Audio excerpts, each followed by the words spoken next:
What is going on, everyone? It's your guy Cole Jackson back here on Road Graders, bringing you part 2 of The Verdict. We took a look at Ben Cleveland this morning. Go check that out. I put the link down in this video if you didn't see it. Today we're going to be talking Daniel FAALELE this afternoon. Obviously, if you guys are enjoying this content, if you're looking at the offensive line, you're learning stuff, please hit that like button. It really helps me out. And subscribe if you're new here. I'm going to be bringing this content all season long, all postseason long, I should say. We're in postseason now, as well as the draft. I'm already starting to work on draft content, so a lot of good content coming. And obviously, drop a comment down below because I want to hear your guys' thoughts on Daniel FAALELE. But essentially, we're going to take a look at his game. We've gotten to see a couple flashes with the rotation at right tackle. We've gotten to see more of a backup right tackle than you normally would without a significant injury, but just with the rotation, we've seen some FAALELE. We've seen some good. We've seen some bad. We saw some extended reps in this game, so we're going to take a look at them, and I'll talk a little bit at the end of kind of my thoughts now that we're through another kind of year of FAALELE. So we're going to mostly take a look at his pass block snaps here because I do think that's the absolute most important thing with FAALELE. As a run blocker, he's not bad for a right tackle, but it's really his pass protection which is going to make or break it for him. So here we're going to start with a rep, obviously against TJ Watt. You can see him there. So obviously competition level.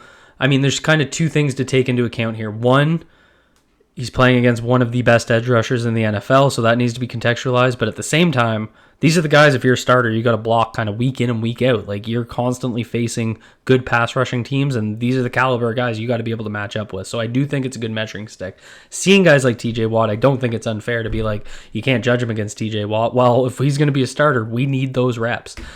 So here we're going to take a look. And just, we're going to kind of take, we've talked about this so many times on this channel. It's all about the footwork with FAALELE. So one thing I like here, see how quick he is out of his stance. He's right out into his pass set. He's running a 45-degree set. And Watt's just going to basically cut him inside. And he gets caught stopping his feet. He's not hitting that post step. If you guys watched this morning, we know that post step is going to be that inside foot. So as Watt starts to attack that inside, we want to be able to do two things. We want to hit this post step back inside, and we want to take this inside hand and attack right here. Now, Watt's going to use a long arm here to create that space. He's basically going to pop him with the long arm here, try and bring that arm over like that. And that's exactly what he should be doing. But what we need from FAALELE, if he keeps that hand inside, that elbow strong, we need to jab it right up here, use your length, and then start to hit that footwork, and we're going to basically cut him off coming back inside. The feet just aren't quick enough. The hand didn't hit. You can kind of see him getting... the hand was going where he wanted the hand to go, but he has no leverage because he's basically a single arm against his entire body weight as that swim move gets hit. So as he cuts inside, he's got to kind of hold on and recover. Cleveland gives him a little bit of help there as they were sliding right. But this is the biggest worry with FAALELE against some of these rushers, is that he's just not going to have the foot speed to be able to do it. And take a look at this rep, because this is coming from...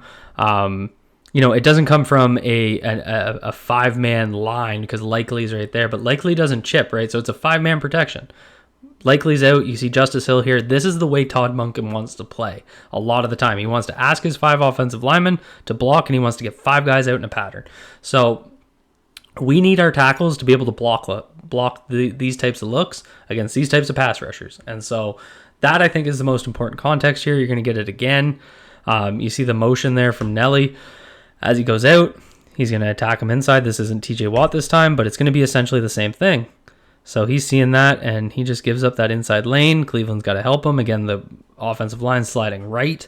So as he does that, it's almost the exact same thing. So what happens here, he starts out pretty wide. FAALELE out in his stance, in my opinion, gets turned a little bit too sideways. Kind of opens that up because he's always worried about getting his edge threatened, right? But the Steelers started attacking him inside. So he just gives up too much space there. And this is a stunt, right? So he's going to give that there, and then the looper's going to come. So you got Cleveland picking up the stunt, seeing it. But FAALELE doesn't really ever see it. You can kind of see him come off there at the end, but just with one hand. So, again, we're just not seeing the foot speed here. You're going to get a 5-man look again. I think Hill does stay in protection here. And this is kind of what I just meant by the way he's normally attacked. So again, positive, to give him a positive. Look how quick he is out of his stance with the ball. And then what we want to do here is we want to turn sideways. So the way he's playing with getting out, moving sideways. He wants to push you out the back of the pocket. That's how he thinks he's going to win these pass rush snaps, but it exposes that inside move. So he's going to do it here, and he's got Hill to help him. So this is a much better route, or much better rep, right? Because he's playing, the pass rusher plays into how he wants to play, and he just wants to push him out the back of the pocket because it's going to maintain this pocket.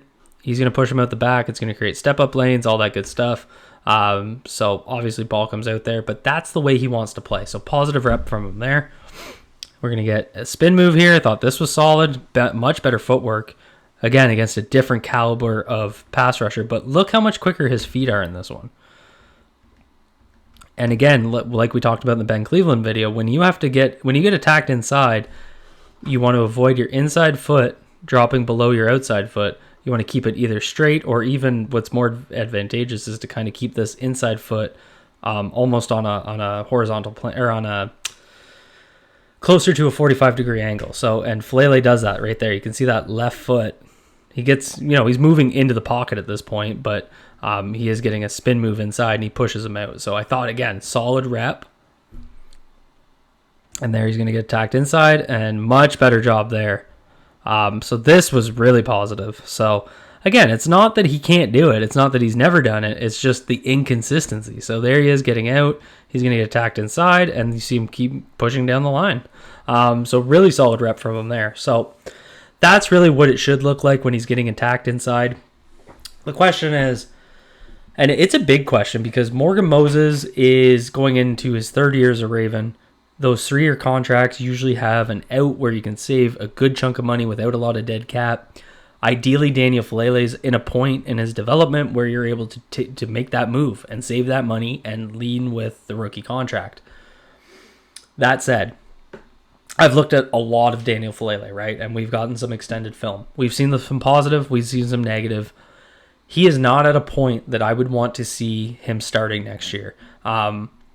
It's just, I don't think the type of player he is right now fits what Todd Monken wants to do. I don't think his strength is 5-man protections, true pass sets, and the zone running game. I think he's a much better fit for a Greg Roman style offense where it's more of a power run game, heavy play action, and a little bit more tight quarters where you're going to get guys stacking the box, not getting you as wide, because when you line up with a 5-man protection look, they're going to play wide 9 on you and get your tackles out on islands. So that's just not Daniel FAALELE's strength. So that's kind of my 2 cents on the situation. So again, any player's development can turn any way. He's going to be in camp here next year. He's not going anywhere.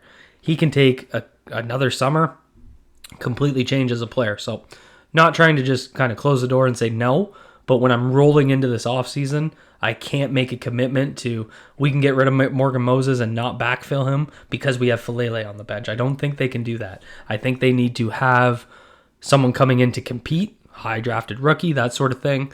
But keeping Morgan Moses and just not saving that money, right? So, that's kind of my 2 cents, but I want to hear from you guys. Drop a comment down below. If you guys like this breakdown, if you like this style, hit that like button. And of course, if you're new here, hit subscribe. Be good to yourselves, be good to each other. Peace out.